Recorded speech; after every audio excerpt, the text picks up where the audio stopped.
If you've got a comment or a question for us, here's where to write. soloparenting@cynthiamacgregor.com.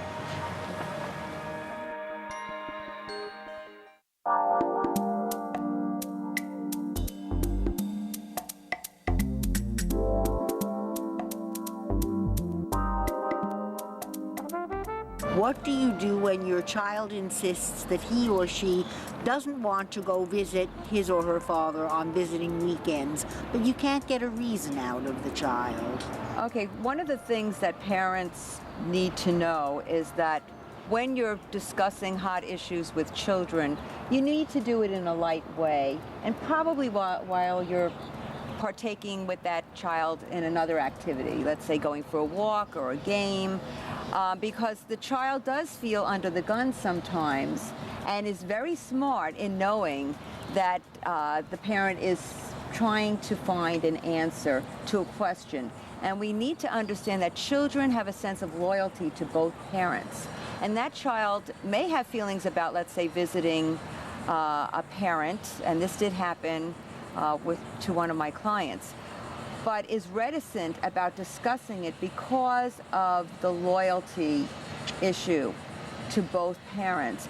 The child never wants to hurt either parent, even if the child feels that they're being hurt in some way during a visit. So it's very important for the parent to try to get to the bottom of things and explore it casually as best they can.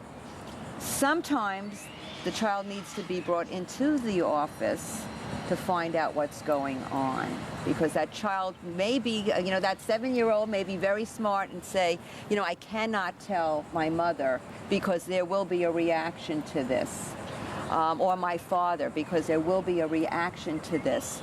So it's important sometimes to come in and do lighthearted play therapy to figure out exactly what's going on, and symbolically the child then will let the parent know, because, for instance, when I'm doing play therapy, it is in front of the parent.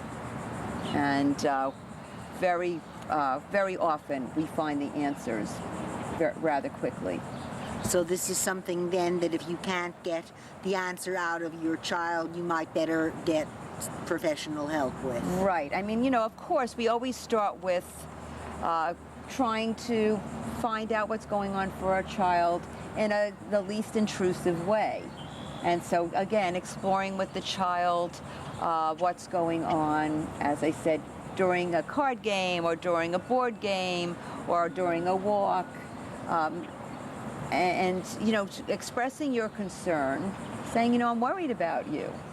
And I know there are some reasons, and if you could share them, we can work on them together.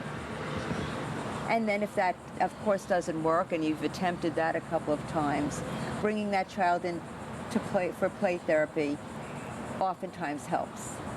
And Michelle, if our viewers wanted to get in touch with you, where could they reach you? 561-805-9158, and that's Counseling on the Island. I also have a website that's being developed right now, counselingontheisland.com.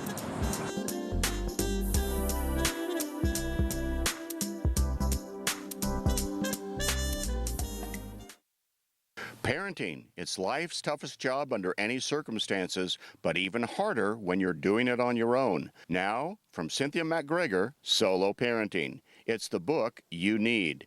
How do you handle it when there just aren't enough hours in the day to do it all by yourself? What do you do when you run into your ex at the school play and he's got his new girlfriend with him? How do you help your kids understand that even though you and Daddy no longer love each other, you will always love your kids? This marvelous book is available for all popular e-readers, or read it right on your computer. It costs just $4.99. Go to the web address on your screen and order your copy now.